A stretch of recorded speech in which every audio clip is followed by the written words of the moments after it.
Senate is expected to revoke one of California's EPA waivers that would allow the state to ban the sale of new gas-powered vehicles starting in 2035. We'll tell you what this would mean for California drivers. A state senator accused of driving under the influence of drugs, what we're learning about the investigation, and how the lawmakers responding. And celebrating Asian American and Pacific Islander Heritage Month as we mark 50 years since the Vietnam War. How one evacuee is helping adoptees reconnect with their roots. Good evening, and thank you so much for joining us on To The Point. I'm Laura Painter. For years, Californians have been told new gas vehicles cannot be sold in the state by 2035. The rules allowed through waivers from the EPA, the federal agency that oversees environmental regulations. But now Congress may be overriding this landmark climate standard. ABC 10's Jeannie Nguyen is here to explain what is happening on Capitol Hill right now and how it could impact drivers here. Jeannie. Well, Laura, there's a lot of confusion going around this topic right now. Republicans have actively criticized California's rule, saying it's government overreach, and they are trying to use a rare tool called the Congressional Review Act to strip California of its EPA waivers that allow this rule to go forward. Meanwhile, Democrats say using the Congressional Review Act in this way is against congressional rules. California's ambitious goals to have clean air might have to hit the brakes. The Democrats want to ration the sales of gas-powered vehicles to live in their fantasy land of everybody driving an electric vehicle. The state's mission is to reduce air pollution and dependence on fossil fuels. The EPA granted California waivers in the last days of the Biden administration, enabling the state to eventually ban the sale of new gas-powered vehicles. According to the California Air Resources Board, this rule would not impact used car sales, and people can still drive gas-powered cars. Democrat mandate would punish hardworking families. Prices would be higher. They're trying to buy these regular gas-powered vehicles because there'd be fewer for sale. The House was the first to withdraw these waivers using something called the Congressional Review Act. And now Senate Republicans are trying to do the same. It's something Senate Democrats say goes against the rules set by the nonpartisan Senate parliamentarian. The CRA does not apply. That these are the rules. That if they want to strike down California's clean air rules, they can do so, but not in this summary fashion. Senate Democrats argue California should keep its waivers because of the state's unique air quality challenges that are different from other states. The air quality in West Virginia or Wyoming is different than it is in Southern California. The Coalition for Clean Air is a nonprofit organization with a mission to improve the air quality here in this state. The organization says what lawmakers are doing in Congress right now is an attack on Californians who just want to breathe clean air. What Congress is doing is illegally using a procedure that has been used to rescind other types of regulations. If the U.S. Senate does withdraw these waivers, the organization believes it will be the drivers who will pay the ultimate price. Tell our elected officials to put our health above the profits of the oil companies and the auto companies, because air pollution is killing thousands of Californians every year. And we have solutions. We just need the political will to enact those solutions. And tonight, the Senate continues to debate this issue and could vote on it as soon as tomorrow. The California Air Resources Board released a statement tonight that says, in part, the vote in the Senate does not change CARB's authority, and CARB will continue its mission to protect the public health of Californians impacted by harmful air pollution. Governor Gavin Newsom is also weighing in. To see their full statements, it's been posted online at abc10.com. Laura. And Jeannie Nguyen, thank you. Tonight, U.S. Senator Adam Schiff is urging FEMA to reinstate $33 million in canceled funding for earthquake retrofitting in California. In a letter to the Department of Homeland Security Secretary and a FEMA official, Schiff warns the cuts to the Building Resilient Infrastructure and Communities program could put lives at risk. DHS canceled the program in April, calling it, quote, yet another example of a wasteful and ineffective FEMA program. Schiff says the $33 million would have helped retrofit up to 1,500 apartment buildings across the state. He points to the deadly Loma Prieta earthquake that struck San Francisco back in 1989. A reminder, he says, of how soft-story buildings can collapse without upgrades. Another long day on Capitol Hill as lawmakers debate President Trump's One Big Beautiful Bill. The House Rules Committee kicked off a marathon hearing at 1 this morning. As we reported, the 1,100-page bill would extend 2017 tax cuts, boost military spending, and slash funding for Medicaid and SNAP, among other programs. Analysis from the Congressional Budget Office estimates the bill's tax provisions could add nearly $4 trillion to the federal deficit over the next decade. The committee vote is the final step before the bill heads to the House floor. As Sacramento faces a projected $44 million deficit, City Council members are pushing back against parts of the proposed budget. The city's considering eliminating 70 vacant positions and 12 filled positions. That includes cutting some vacant positions at the Sacramento Police Department. Several council members offered competing visions Tuesday night aimed at preserving youth programs, immigrant services, and residential parking, while leaders identified alternative cuts. Councilmember Mai Vang called for the city to reinvest before making cuts. Before we eliminate any critical funding for youth and families, we lay off any staff who relies on their paycheck to provide food and housing for their loved ones. City Council, we have to have the courage to reallocate some of these vacant positions from the police department to protect services that directly supports our working families. The proposed budget will next be reviewed by the Budget and Audit Committee on June 3rd before returning to the full council for final approval on June 10th. Tonight, mayors across California are pushing back, fighting to save millions of dollars in homeless funding.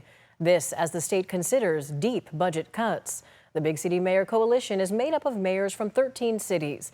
They made their case for keeping funding from the state's homeless housing assistance and prevention program. They also want the program to be made permanent. Across the state, mayors say they have increased shelter bed capacity by more than 17,000 beds. Sacramento Mayor Kevin McCarty touched on the progress made here. Here in the city of Sacramento, we funded 1,300 shelter beds throughout the city. We actually decreased our homeless count by 30%.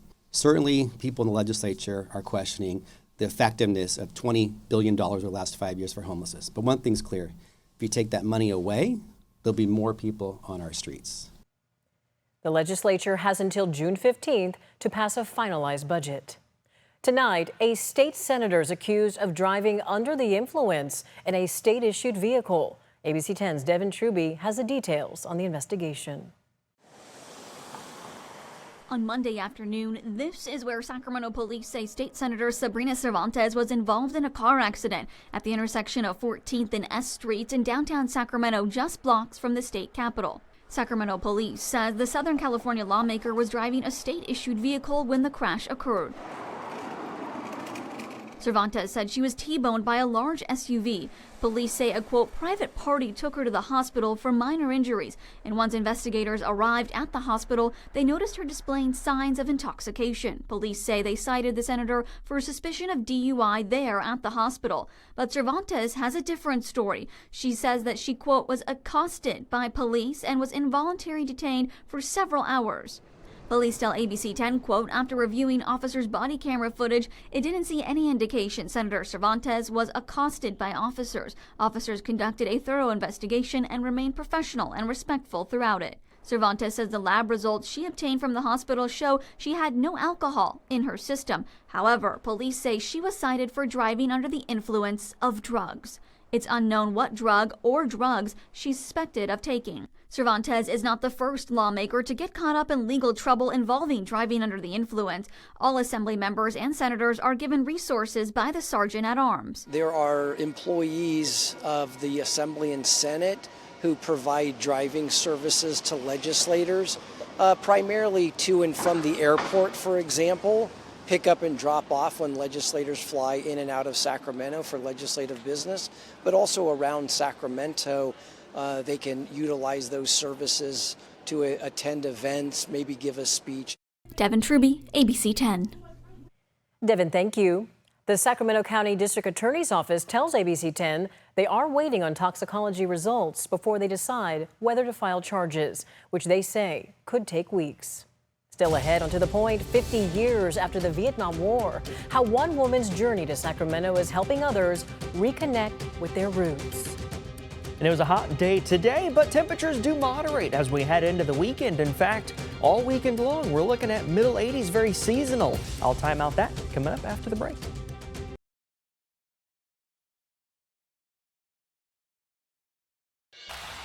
Let's talk weather now with a live look outside over the Lake Tahoe Visitation Center tonight. Let's just soak in this beautiful scene right here. Gorgeous, another sunny hot day as people get out to enjoy the water. Brendan, the countdown to the big Memorial Day weekend is on, and you are tracking some pretty sweet conditions for us. Yeah, that's right. A good weekend to go up to the lake, perhaps. I'm sure a lot of folks are.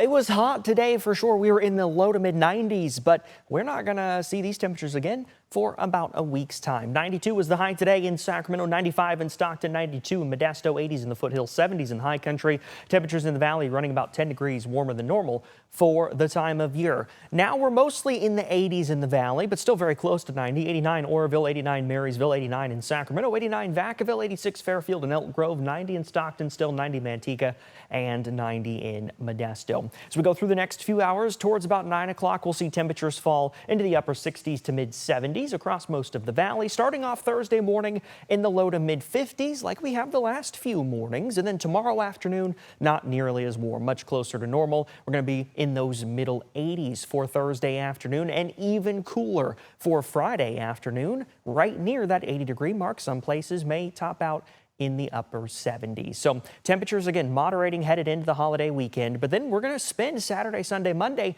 in those middle 80s. Neither high pressure nor low pressure really dominates the weather pattern through the weekend, bringing us these seasonal temperatures. But things do change when we get to Monday, Tuesday, and Wednesday. Mainly Tuesday and Wednesday. That's when we start to see high pressure moving into the Great Basin, and then it just kind of sits there. It builds in as we head towards the end of May, so that heat is really going to build. I'm expecting the hottest temperatures we've seen so far this year by several degrees late next week, about May 29th through June 1st. High temperatures near 100 degrees, if not at that triple-digit mark. It's just something we're watching for now. It's still 8 to 10 days away, but do know, Laura, warmer temperature is very summer-like just around the corner. We knew this moment would come eventually, Brendan. Thank you.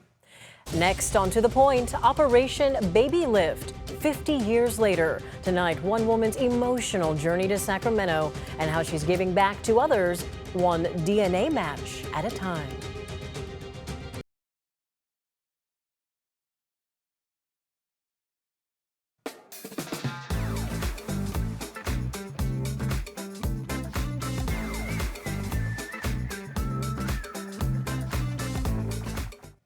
ABC 10 is celebrating Asian American, Native Hawaiian, and Pacific Islander Heritage Month. This year marks the 50th anniversary of the end of the Vietnam War and of a lesser-known humanitarian mission called Operation Baby Lift. In April 1975, thousands of children born to American and Vietnamese parents were airlifted out of Saigon for their safety, separated from their birth families. ABC 10's John Bartell shares the story of one of those children, now an adult, who reunited with her birth parents and is helping other families do the same. In the field, the communist Viet Cong rebels appear to be stronger in recent weeks. In the weeks leading up to the end of the Vietnam War, it became very apparent that South Vietnam was on the verge of collapse. Rumor had it that the Viet Cong were mutilating Amerasian children or killing Amerasian children. Chaos filled the streets of Saigon, and people feared for their lives and the lives of their children. We know that there were over 25,000 Amerasian. An Amerasian person is someone who their mother was Southeast Asian, but their father was an American serviceman. At the time, Amerasian children like Wen Friedlander were targeted by North Vietnam troops because of their mixed-race appearance. Well, so Amerasians were the children of the enemy, and there's quite a number of people who are half black, so they look African American and like really visibly don't look Vietnamese, or they may have green eyes or blonde hair, and so those people really stood out and they were at the most risk. In a last-ditch effort, President Gerald Ford launched a humanitarian mission called Operation Baby Lift, airlifting Amerasian children out of Vietnam. In my case, my birth mother learned about this opportunity. She wanted to leave with me, but that was not possible. And so she had a very short amount of time to decide whether she would hand me over or not, and she did.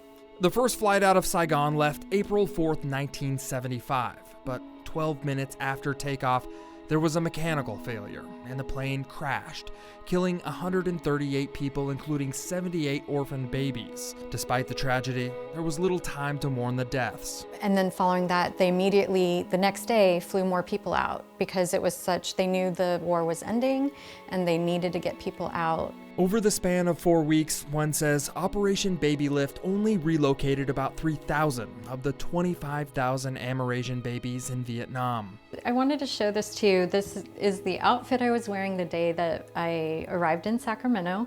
And this bracelet was a bracelet that was given to me before I left Vietnam. It was to identify me. And the FCVN stands for Friends of the Children of Vietnam. And 184 is the 184th child.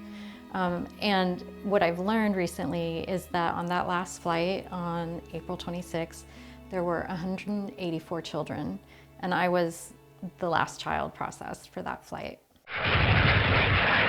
Though she was the last one on the plane out of Vietnam, it didn't take long for Wen to find a new home. So Pamela and Dan Friedlander adopted me, and they were a local Sacramento family. And in fact, at the time, my mom was working for SMUD. Wen says she had a wonderful family upbringing, but like many Amerasian adoptees, there were hardships and questions about identity. You know, in terms of loss of identity, this is like really common in international adoptions, right? It's like, I was adopted by a white family, so I grew up very much with white culture and missed out on Vietnamese language and missed out on, you know, the cultural piece. It's April 14th. Sunday. And we're on our way to Bien Hoa. Questions about her identity were answered in 1996. Just a few years earlier, the US and Vietnam reconciled relations, and Wen was able to visit Vietnam and reunite with her birth mother.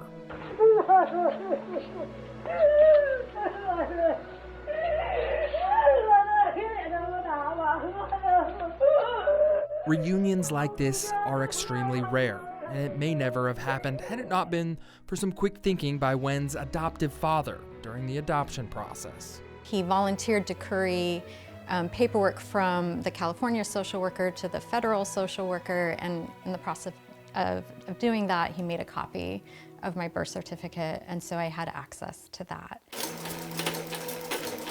It's been 50 years since the fall of Saigon, and Wen is still learning about her birth family. I eventually found my birth father as well, who was an American soldier. I didn't know this growing up, but my parents were each other's first loves, and he had tried to marry her, but couldn't. Very few Operation Baby Lift adoptees have been able to reconnect with their birth parents like Wen has, but she's hoping to change that by working with the Australian nonprofit group Vietnam Family Search. And so we'll be going through the Mekong Delta and bicycling about 4 hours a day, and then stopping and distributing DNA kits to birth mothers. After months of training, Wen joined a bike ride with Vietnam Family Search. She and a group of other Amerasians biked to several different villages, feeding the hungry and spreading awareness of birth family reunification through DNA testing. I think a lot of us were really touched, especially ones that was their first trip back, because the magistrate or the town leader, he basically was saying, we recognize you and we welcome you back to your country. Wen says DNA tests are still being processed and distributed, but she's hopeful that this will open the door for other reunification stories like hers. I love my adoptive family, and I love my birth family, and there was times when I could contemplate what if I had stayed there versus if I'd been here, but now I'm in a position to really help my family. I've been able to send them money every year since I found them, built them a house at one point. So I think in the long run, it's benefited everyone. Reporting on the 50th anniversary of Operation Baby Lift, I'm John Bartel.